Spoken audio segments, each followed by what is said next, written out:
रजब उल मुरज्जब का मुकद्दस महीना है और हम अपने बचपन से देखते चले आ रहे हैं कि इस महीने के अंदर अहले सुन्नत अल्हम्दुलिल्लाह इमाम जाफ़र सादिक, और कौन इमाम जाफ़र सादिक?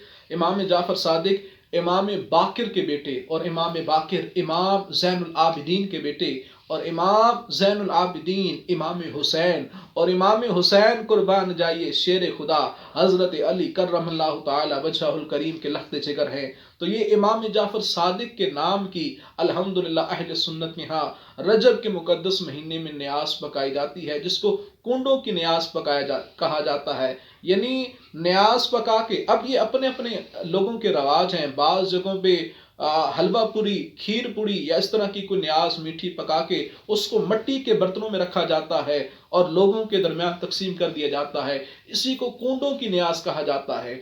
अब इसके हवाले से बहुत सारी गलत फहमियां लोगों के अंदर राइज हैं। सबसे पहली और बड़ी गलत फहमी तो यह है कि ऐसे मौके के ऊपर कोई लकड़हारे और बादशाह की कोई कहानी, बादशाह के वजीर की कहानी औरतों के अंदर, अवाम के अंदर पड़ी जाती है। तो ये देख लीजिए कि वो सरासर गलत है, बातिल है, झूठ है।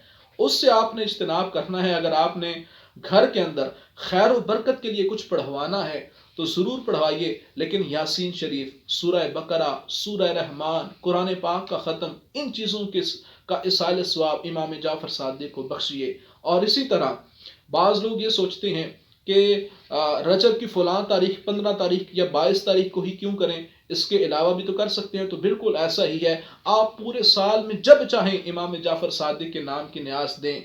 आप सुबह करें, शाम करें, जिस वक्त चाहें आप करें। आप हलवा पूरी पकाएं या अपने आम घर के पके हुए खाने पे न्यास कर दें तो ये भी जायज़ है। आप अगर घर के अंदर सिर्फ घर के अफराद ही खा लें तो भी जायज़ है, और अगर वुसअत हो तो लोगों को खिलाएं तो उतना सवाब है। और ये जो लोगों में राइज है कि सिर्फ घर के अंदर खुद छुप के खानी है, किसी को नहीं भेजनी, ये बिल्कुल गलत है। इसकी कोई असल नहीं। हाँ, इसके हवाले से जितने भी लोगों के अंदर कुछ शकूक व शुबहात थे, हमने कोशिश की कि उन सब के हवाले से जवाब दे दिया। फिर भी एक दो बातें हैं। बाज़ लोग इसको हज़रत अमीर मुआविया रज़ियल्लाहु ताला अन्हु की विसाल की खुशी में कहते हैं कि ये अहले सुन्नत पकाते हैं। तो इसके हवाले से हमारी अगले आने वाली वीडियोस में हम इसका जवाब अता करेंगे। अगर आप वो जानना चाहते हैं तो उसके लिए नेक्स्ट वीडियो देखिए।